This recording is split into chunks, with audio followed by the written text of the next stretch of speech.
नमस्कार, मैं हूं आपके साथ शिवम सोनी और आप देख रहे हैं न्यूज स्टेट इन्वेस्टिगेशन। आप बात करेंगे आज छत्तीसगढ़ के शराब घोटाले की। 3,200 करोड़ के शराब घोटाला मामले में ईओडब्ल्यू ने कोर्ट में चालान पेश कर दिया है। इस चालान में कई बड़े खुलासे किए गए हैं। शराब घोटाले का पूरा सिंडिकेट कैसे काम करता था, कौन कौन शामिल था, ईओडब्ल्यू की जांच में क्या क्या सामने आया है। हमारी इन्वेस्टिगेशन टीम ने इस बारे में ग्राउंड पर उतरकर पड़ताल की और क्या क्या चौंकाने वाली बात सामने आई, आपको दिखाते हैं।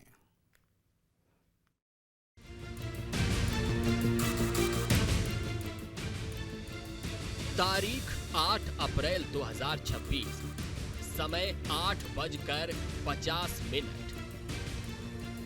रायपुर जेल के बाहर अधिकारियों की भीड़ जुटी। दौड़ लगाती गाड़ियां जेल के बाहर से फर्राटा भरते निकली। जेल से 2 कैदियों की रिहाई की खबर सामने आई तो सभी के कान खड़े हो गए। इधर उधर बातें होने लगी। हमारी इन्वेस्टिगेशन टीम भी रायपुर जेल के बाहर मौजूद थी। हमारे कैमरे का फोकस जब एक गाड़ी पर पड़ा तो नजर आया कि जेल से निकली महिला कोई और नहीं, सौम्या चौरसिया है। कार में बैठी दिख रही ये महिला है सौम्या चौरसिया, जिन्हें छत्तीसगढ़ के सबसे बड़े घोटाले में गिरफ्तार किया गया था। सौम्या जेल में बंद थी, लेकिन 8 अप्रैल की रात वे जेल से बाहर आ गई। उनके साथ शराब घोटाले में एक और आरोपी के श्रीवास्तव की रिहाई हुई। हमारी इन्वेस्टिगेशन टीम ने इन तस्वीरों को कैमरे में कैद किया। अब हमारे लिए ये जानना जरूरी हो गया था कि आखिर इन दोनों की रिहाई कैसे हुई, क्यों एक बार शराब घोटाले की चर्चा लोगों की जुबान पर आ गई है। हमने जब इससे जुड़ी जानकारी निकाली तो सामने आया कि ईओडब्ल्यू ने रायपुर स्पेशल कोर्ट में 1500 पन्नों का चालान पेश किया। चालान पेश किए जाने के कुछ घंटों बाद ही सौम्या चौरसिया की रिहाई हो गई। 1 महीने पहले सौम्या चौरसिया को हाई कोर्ट ने कुछ शर्तों के साथ जमानत दी थी। हाई कोर्ट ने कहा था कि जिस दिन केस में चालान पेश होगा उस दिन रिहाई होगी। हाई कोर्ट से मिली जमानत तब प्रभावी हो गई जब ईओडब्ल्यू ने चालान पेश कर दिया। सौम्या चौरसिया के साथ ही आरोपी के श्रीवास्तव भी जेल से बाहर आए। छत्तीसगढ़ के सबसे बड़े घोटाले यानी शराब घोटाले में जेल में बंद पूर्व मुख्यमंत्री भूपेश बघेल के सचिवालय की उपसचिव सौम्या चौरसिया, तांत्रिक के श्रीवास्तव और क्लर्क रहे देवेंद्र डडसेना को जमानत पर रिहाई मिली है। रिहाई के बाद सबसे ज़्यादा चर्चा इस बात की है कि आखिर ये रिहाई इतने समय बाद क्यों मिली है। दरअसल शराब घोटाले मामले में अब तक 7 से ज़्यादा चालान पेश हो चुके हैं। प्रवर्तन निदेशालय ईओडब्ल्यू ने ये जो चालान पेश किए हैं उसमें कई नामों का खुलासा हुआ है, लेकिन जब 8वां चालान पेश किया गया उसके बाद सौम्या चौरसिया और देवेंद्र डडसेना सहित के श्रीवास्तव को जेल से रिहाई मिली है। रिहाई मिलने के बाद ये कहा जा रहा है कि आने वाले समय में इनकी मुश्किलें और भी बढ़ सकती हैं, लेकिन रिहाई मिलने के पहले की कहानी ये है कि हाई कोर्ट से इनको जमानत मिली थी और जमानत के दौरान कोर्ट ने ये शर्त रखी थी कि जब तक आखिरी चालान पेश नहीं हो जाता तब तक सौम्या चौरसिया, देवेंद्र डडसेना और के श्रीवास्तव को रिहा नहीं किया जाएगा। अभी हाल ही में प्रवर्तन निदेशालय के बाद ईओडब्ल्यू ने एक 1500 पन्नों का चालान पेश किया है और इस चालान में कई चौंकाने वाले खुलासे हुए हैं। जेल से बाहर आने के बाद हमने जब सौम्या चौरसिया से बात करने की कोशिश की तो उनकी ओर से ध्यान नहीं दिया गया, लेकिन जब हमने के श्रीवास्तव से बात की और हमने उनसे पूर्व सरकार से संबंध के बारे में सवाल किए तो उन्होंने क्या कहा आप भी सुनिए। पूर्व मुख्यमंत्री भूपेश बघेल से करीबियां हैं आपकी बताया जा रहा है और किस तरह से संबंध नहीं है, मेरे बहुत पुराने संबंध है। जी मेरे सुंदरदास पटवा जी से भी संबंध थे। भाजपा के नेता मैं आदमी के व्यक्तिगत पसंद है, पार्टी से नहीं। लेकिन जो इन्वॉल्वमेंट बताया जा रहा है आपका, क्या लग रहा है चीज़ों को लेकर? और एक तांत्रिक को लेकर आपकी जो छवि बनी हुई है, आपका भेष भी उस तरह का बाल बढ़ा लिया आपने, क्या कहा? जो अभी देख रहे हैं कुंभ मेले के बाद से मैंने ऐसा कोई इसलिए नहीं कि मैं तांत्रिक पूजा पाठ करना। सर आने वाले समय में आप लोग क्या करेंगे? आने वाला समय कौन जानता है? जो फैसला सुनाया जा रहा है, जो कार्रवाई आपके खिलाफ हो रही है, मेरे को अपनी कार्रवाई की कोई चिंता नहीं, क्योंकि मैंने कोई गुनाह नहीं किया, किसी से मित्रता कोई गुनाह नहीं। मैं उम्मीद करता हूँ कि जो मैं बोला हूँ वो जरूर सुनेंगे। सौम्या चौरसिया और के श्रीवास्तव फौरी तौर पर जेल से बाहर आ गए हैं, लेकिन छत्तीसगढ़ के शराब घोटाले में उनकी भूमिका संदेह के घेरे में है। इस बात का खुलासा ईओडब्ल्यू के चालान में भी किया गया है। अब हमारी टीम ईओडब्ल्यू के चालान से जुड़ी जानकारियां जुटाने लगी। हमें पता चला कि आर्थिक अपराध शाखा ईओडब्ल्यू ने कोर्ट में 1500 पन्नों का चालान पेश किया। चालान में पूर्व सीएम भूपेश बघेल की उप सचिव रही सौम्या चौरसिया का नाम है। तांत्रिक के श्रीवास्तव, देवेंद्र टडसेना की भूमिका की जानकारी भी चालान में दर्ज है। ईओडब्ल्यू के मुताबिक देवेंद्र टडसेना के पैसों का मैनेजमेंट और ट्रांजैक्शन में बड़ी भूमिका रही। के श्रीवास्तव पर शराब घोटाले के सिंडिकेट के कैश नेटवर्क को संभालने का आरोप है। तब की उप सचिव सौम्या चौरसिया पर शासकीय पद के दुरुपयोग करने का आरोप लगा। छत्तीसगढ़ के अब तक के सबसे बड़े घोटालों में शामिल शराब घोटाले की जांच लगातार चल रही है। पहले प्रवर्तन निदेशालय ने इस जांच को अपने हाथों में लिया और जांच करने के दौरान कई बड़े अधिकारी, नेता और कारोबारियों को जेल पहुंचाया। उसके बाद इस पूरे मामले की जांच ईओडब्ल्यू और एसीबी को सौंपी गई, जिसके बाद ईओडब्ल्यू और एसीबी की कार्रवाई तेज होती गई। इस पूरे मामले में मुख्य आरोपियों में नाम शामिल है सौम्या चौरसिया का। सौम्या चौरसिया काफ़ी रसूखदार अधिकारी रही हैं। छत्तीसगढ़ में भूपेश बघेल सरकार के दौरान मुख्यमंत्री सचिवालय की उप सचिव रही सौम्या चौरसिया काफ़ी बड़े नामों में से एक हैं। सौम्या चौरसिया के ऊपर ईडी और ईओडब्ल्यू का आरोप है कि शराब घोटाले में इनकी मुख्य भूमिका रही है। खास करके सौम्या चौरसिया अपने पद का दुरुपयोग करती थीं और उस दौरान वे अपने पद के कारण शराब घोटाले में शामिल लोगों को संरक्षण देती थीं। हालांकि फ़िलहाल उन्हें अभी हाई कोर्ट से राहत मिली है और हाल ही में जेल से रिहाई मिली है। लेकिन इस पूरे मामले में सौम्या चौरसिया, के श्रीवास्तव और देवेंद्र टडसेना की क्या क्या भूमिका थी, आपको दिखाते हैं इस खास रिपोर्ट में। हमारी इन्वेस्टिगेशन टीम की ओर से जब छत्तीसगढ़ के शराब घोटाले मामले में ईओडब्ल्यू के चालान में दर्ज कुछ और ब्यौरा निकाला गया तो सामने आया कि इस चालान में शराब घोटाले के पूरे सिंडिकेट का जिक्र है और ये बताया गया कि अब तक की जांच में क्या क्या सामने आया है। ईओडब्ल्यू ने चालान में घोटाले से जुड़े कई अहम दस्तावेज, लेन देन और सबूत शामिल किए हैं। ईओडब्ल्यू की चार्जशीट में अब तक 51 आरोपियों के नाम दर्ज हैं, उनकी भूमिका का ब्यौरा है। ईओडब्ल्यू ने दावा किया है कि साजिश और अवैध तरीके से लाभ उठाने पहुंचाने के पुख्ता सबूत हैं। केस में संलिप्त शासकीय, अशासकीय और राजनीतिक व्यक्तियों के नाम का जिक्र किया गया है। कई संस्थाओं, फर्मों और कंपनियों की भूमिका को लेकर भी कई सारे फैक्ट चार्जशीट में शामिल हैं। साफ है कि पूरी प्लानिंग के तहत छत्तीसगढ़ में शराब घोटाले को अंजाम दिया गया और शासकीय अधिकारियों ने भी इस घोटाले में बड़ा रोल अदा किया। लेकिन समय रहते उनकी साजिश का पर्दाफाश हो गया और सबसे बड़े घोटाले की पोल खुल गई। उनके अहम किरदारों पर अब शिकंजा कसता जा रहा है।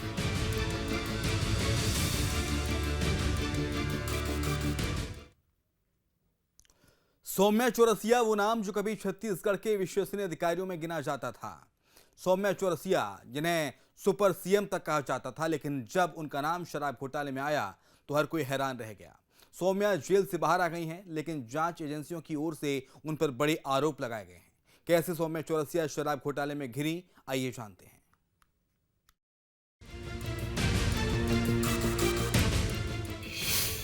शराब घोटाले में सौम्या चौरसिया कैसे घिरती चली गई?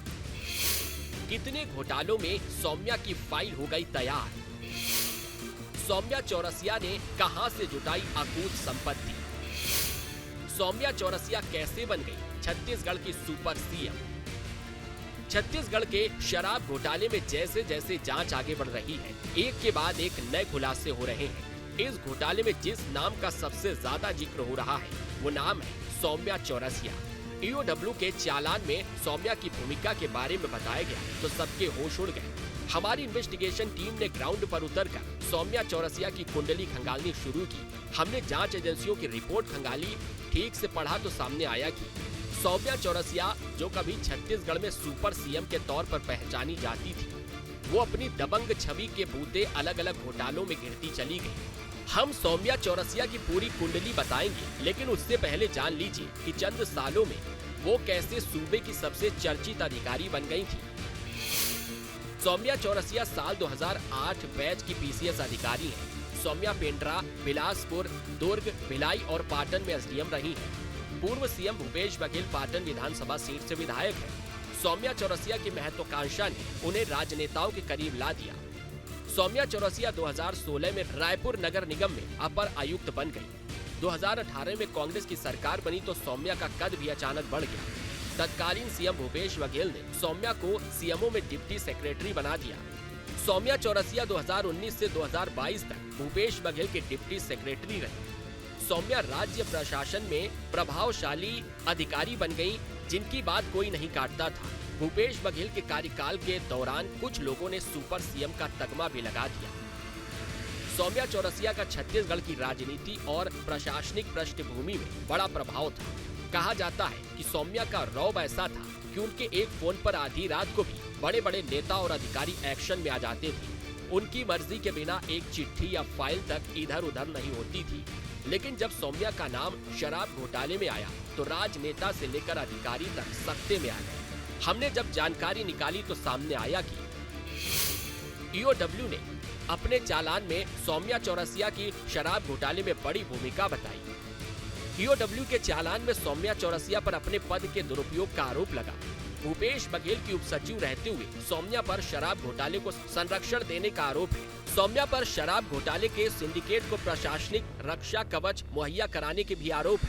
जांच में सौम्या चौरसिया की शराब घोटाले के अलग अलग किरदारों से कनेक्शन मिला।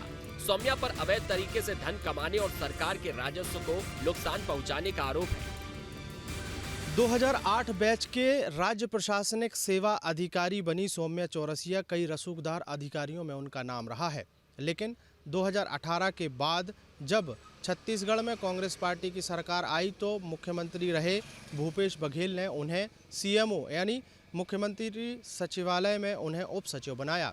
उप सचिव रहते हुए सौम्या चौरसिया का कई रसूखदार अधिकारियों में नाम आता था और कहा जाता था कि उनकी इतनी धमक थी कि कई बड़े कद के आईएएस भी उनसे दहशत खाते थे। सौम्या चौरसिया के इशारे पर पूरी सरकार के निर्णय लिए जाते थे। कहा जाता है कि सौम्या चौरसिया जिसको चाहती थी उसी को सीएम हाउस में एंट्री मिलती थी, लेकिन अगर उन्होंने किसी काम के लिए मना कर दिया तो किसी की हिम्मत नहीं होती थी कि वो काम करवा सके या हो सके। सौम्या चौरसिया का बड़ा नाम रहा है और इसी बड़े नाम का फायदा उन्होंने शराब घोटाले में उठाया। सौम्या चौरसिया पर आरोपों की फेहरिस्त काफी लंबी है। उन पर शराब घोटाले में ईओडब्ल्यू ने आय से अधिक संपत्ति रखने का आरोप लगाते हुए पहले हजारों पन्नों की चार्जशीट दाखिल की। अब 1500 पन्नों की पूरक चार्जशीट में भी कई और साक्ष्य जोड़ दिए गए, जिससे उनकी मुसीबतें आने वाले दिनों में बढ़ सकती हैं। आपको बता दें कि इसके अलावा कोयला घोटाले में भी सौम्या चौरसिया का नाम सामने आया था, जिसकी जांच चल रही है। छत्तीसगढ़ के शराब घोटाले मामले में ईओडब्ल्यू और एसीबी की टीम की तरफ से उनके पक्षकार ने कोर्ट में जो चालान पेश किया है उसमें बताया गया है कि सौम्या चौरसिया शराब घोटाले के मास्टरमाइंड की टीम की सबसे बड़ी सरगना रही हैं।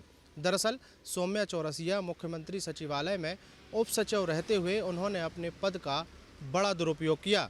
इस बड़े दुरुपयोग के साथ साथ उन्होंने इस शराब घोटाले में शामिल अधिकारी, कर्मचारी, शराब कारोबारी और आबकारी विभाग से जुड़े हुए अधिकारियों को बड़ा संरक्षण दिया और सिंडिकेट में सबसे सक्रिय भूमिका निभाते हुए शराब घोटाले को अंजाम दिया।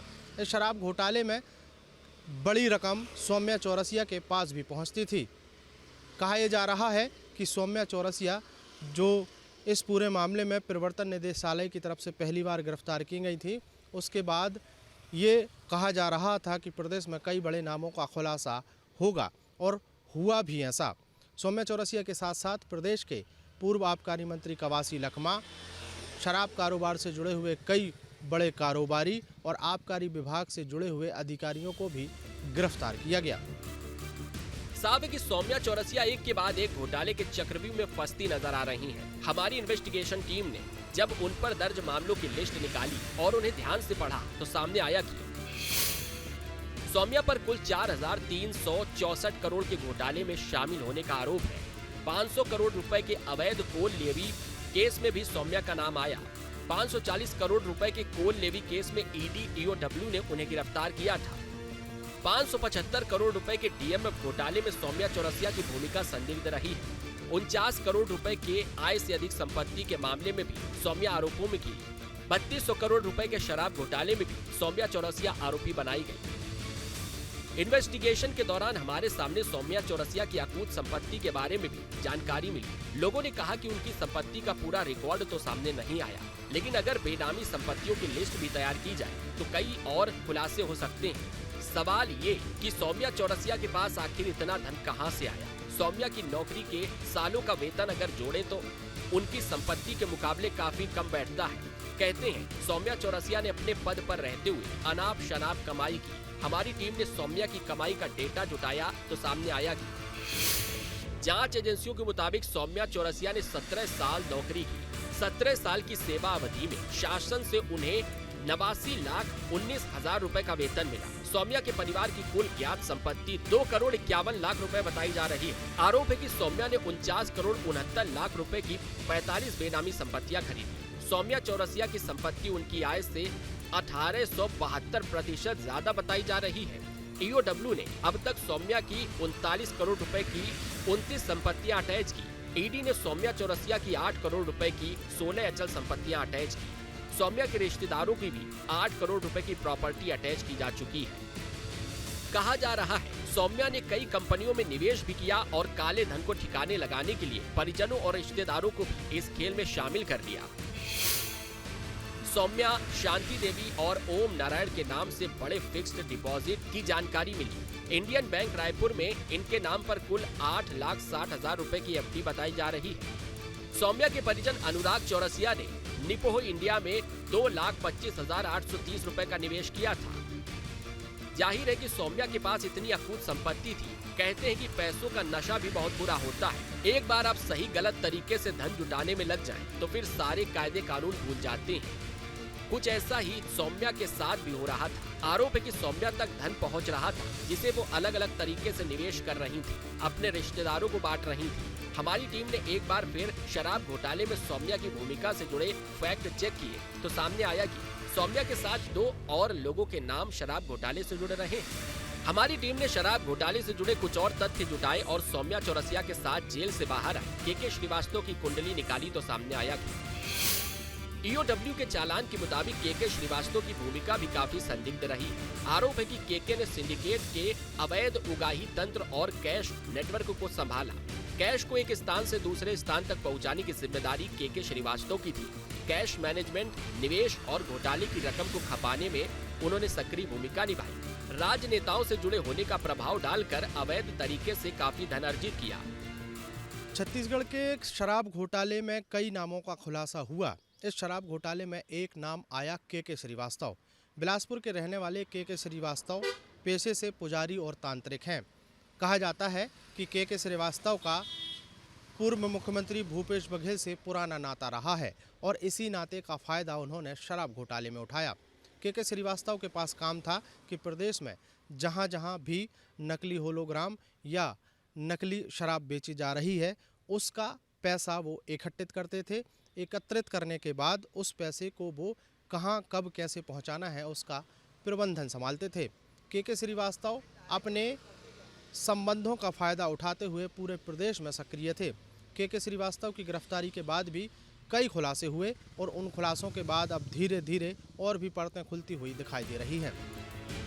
ईओडब्ल्यू ने अपने चालान में तीसरा नाम देवेंद्र डडसेना का बताया है। देवेंद्र आखिर सौम्या के लिए किस मिशन को अंजाम दे रहे थे, ये भी जान लीजिए। देवेंद्र डडसेना राजीव भवन का पुराना अकाउंटेंट रहा है। उसने शराब घोटाले और कई स्रोतों से अवैध पैसों का लेन देन अपने पास रखा। शराब घोटाले से जुड़े पैसों के मैनेजमेंट में बड़ी भूमिका निभाई। ऊपर से आदेश मिलने पर पैसों का ट्रांजैक्शन भी किया। सक्रिय भूमिका निभाते हुए शराब घोटाले के पूरे सिंडिकेट को सहयोग किया। छत्तीसगढ़ के शराब घोटाले में अब तक ईओडब्ल्यू और प्रवर्तन निदेशालय ने जो चालान पेश किए हैं, उन चालान के आधार पर करीब 57 नाम सामने आए हैं, जिसमें शराब कारोबार से जुड़े हुए कई कारोबारी, आबकारी विभाग से जुड़े हुए कई अधिकारी और अन्य प्रशासनिक कर्मचारी भी शामिल रहे हैं। इसी तारतम्य में एक नाम सामने आया देवेंद्र डडसेना का। देवेंद्र डडसेना उस दौरान कोई बहुत बड़ा नाम तो नहीं था, लेकिन कांग्रेस पार्टी में वो क्लर्क के रूप में काम किया करता था। कहा जा रहा है कि 2019 से 2022 के बीच छत्तीसगढ़ में जो शराब घोटाले को अंजाम दिया गया, उस शराब घोटाले के पैसे के लेन देन में देवेंद्र डडसेना का पूरा और महत्वपूर्ण हाथ था। दरअसल कलेक्ट एजेंट के तौर पर देवेंद्र डड़सेना इस घोटाले में शामिल था और पैसे इकट्ठे करने के साथ साथ किस जगह पर पैसे पहुंचने हैं उसकी सूचना मिलने के बाद देवेंद्र डड़सेना पैसे का लेन देन करता था। पूरे हिसाब किताब में किसको कितनी राशि जाएगी ऐसे निर्देश देवेंद्र डड़सेना को उनके ऊपर बैठे सिंडिकेट के आलाओं द्वारा दिया जाता था। फिलहाल इस पूरे मामले में देवेंद्र डड़सेना को जेल से रिहाई तो मिली है, लेकिन जो चालान में खुलासे हुए हैं उसके बाद कहा जा रहा है कि देवेंद्र डड़सेना की मुश्किलें आगे बढ़ती हुई दिखाई देंगी। साफ है कि छत्तीसगढ़ में शराब से अवैध कमाई का धंधा सालों तक चलता रहा और कारोबारियों से लेकर अधिकारियों तक में एक बड़ा हिस्सा बढ़ता रहा। शराब के नाम पर फर्जीवाड़े को अंजाम देकर 3200 करोड़ रुपए ठिकाने लगा दिए गए और अब ये खेल खुला तो सबके होश उड़ गए। देखना होगा शराब घोटाले की जांच में आगे क्या खुलासा होगा। रायपुर से अंकुश शर्मा के साथ टीम न्यूज स्टेट। छत्तीसगढ़ के शराब घोटाले की जांच में कई नाम सामने आए। आपको बता दें कि राजनेता, अधिकारी, कारोबारी समेत कई नामों की लंबी फेहरिस्त है, लेकिन इन सबका कनेक्शन सौम्या चौरसिया के साथ जुड़ रहा है। आइए जानते हैं कि शराब घोटाले के कैसे अंजाम दिया गया और कैसे घोटाले को छुपाने की साजिश भी रची गई थी।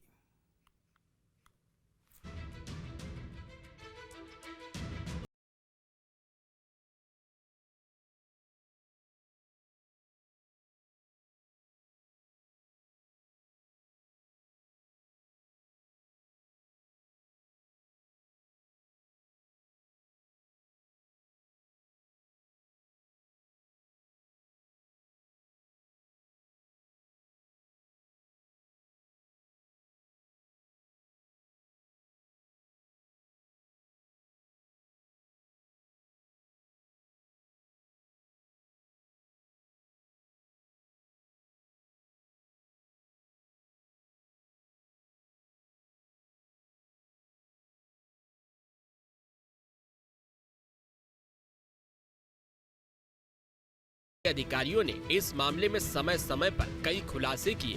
शराब घोटाले में राजनेता, आबकारी विभाग के अधिकारियों पर संगीन आरोप है। शराब कारोबारी सहित कई लोगों पर एफआईआर दर्ज की गई। आईएएस अफसर अनिल टूटेजा पर शराब घोटाले में शामिल होने का आरोप लगा। आबकारी विभाग के एमडी एपी त्रिपाठी का भी नाम आरोपियों में शुमार है। कारोबारी अनवर डेभर के सिंडिकेट के जरिए घोटाले को अंजाम दिया गया। छत्तीसगढ़ के शराब घोटाले की चर्चा आज पूरे देश में है और चर्चा इसलिए है क्योंकि करीब 3200 करोड़ रुपए का ये शराब घोटाला था। इस शराब घोटाले में जो तरीके अपनाए गए उन तरीकों पर भी लोग हैरान हो रहे हैं। दरअसल 2019 से 2022 के बीच इस पूरे शराब घोटाले को अंजाम दिया गया। उस दौरान छत्तीसगढ़ में कांग्रेस पार्टी की सरकार थी। कांग्रेस पार्टी की सरकार के दौरान मुख्यमंत्री सचिवालय से जुड़ी उप सचिव सौम्या चौरसिया समेत निचले स्तर के कर्मचारी भी इस पूरे घोटाले में शामिल रहे हैं। दरअसल शराब घोटाले के नाम पर नकली शराब बेचने के भी आरोप लगाए गए और इसके साथ साथ नकली होलोग्राम के माध्यम से भी शराब बेची गई।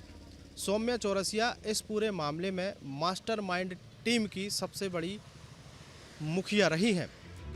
ईडी की तफ्तीश को लेकर सूत्रों के हवाले से जो जानकारी सामने आ रही है उसके मुताबिक घोटाले के पैसों का मैनेजमेंट सौम्या चौरसिया की ओर से किया गया। देखिए, घोटाला तो एट ए ग्लांस थोड़ा सा एक्सप्लेन करना टास्क है क्योंकि बहुत बड़ा घोटाला का स्वरूप है, लेकिन आज की परिप्रेक्ष्य में आपको बता देता हूँ। इस घोटाले को इंस्ट्रक्शन जो अवेलेबल रिकॉर्ड्स हैं और जो चार्जशीट में जानकारी में आई है उसके हिसाब से इसको कंट्रोल करती थी सौम्या चौरसिया।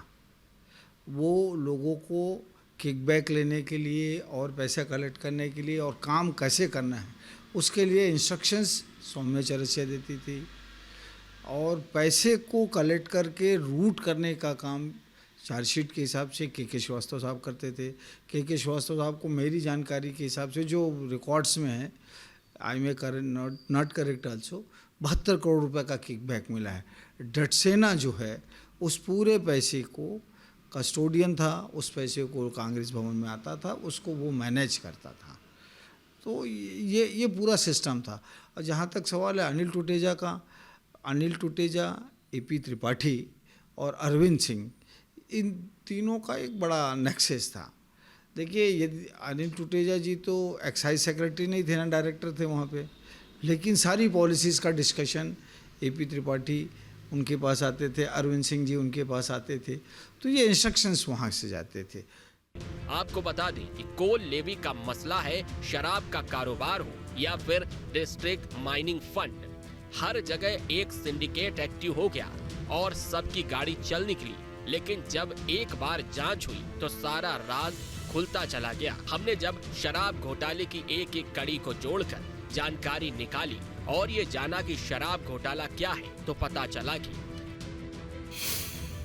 अकेले शराब घोटाले की ही बात करें तो 3200 करोड़ रुपए की धांधली के आरोप है। 2019 से 2023 के बीच शराब नीति में बदलाव कर फर्जीवाड़े की बात सामने आई। आबकारी नीति में लाइसेंस की शर्तें चहेती कंपनियों के फायदे के लिहाज से बनाई गईं। कंपनियों ने नकली होलोग्राम और सील तैयार करवाई, उन्हें रोकने टोकने वाला कोई नहीं था। देखिए, नकली होलोग्राम पूरे स्कैम का एक बड़ा अहम कड़ी है। नकली होलोग्राम को यूज़ करके फॉरेन लीकर्स पे जो इन्होंने पैसे बनाए, उसका असेसमेंट करना मुश्किल है आज की डेट में। इसका एक्चुअल असेसमेंट तो होगा लीकर मैन्युफैक्चरर्स के थ्रू, डिस्टिलरी वालों के थ्रू। वो बड़ा अजीब सी स्थिति है कि लीकर आपने कैसे यूज़ किया, उसको डुप्लीकेट होलोग्राम को कितना सप्लाई किया। ये तो जो चीज़ें मिल पाती हैं, बहुत लिमिटेड स्कोप होता है बहुत सारी चीज़ों को पोस्ट ऑपरेशनल पकड़ पाना, लेकिन पोस्ट ऑपरेशन में भी जितनी चीज़ें मिली हैं, जिस पे डिस्ट्रिक्ट एक्साइज अफसरों ने उस बात को एडमिट भी किया है, तो डुप्लीकेट होलोग्राम कंज्यूम करते थे, उसका सारी अकाउंटिंग मेंटेन होती थी साहब। ये इतना होलोग्राम इस पे चलेगा, इतना इस पे चलेगा।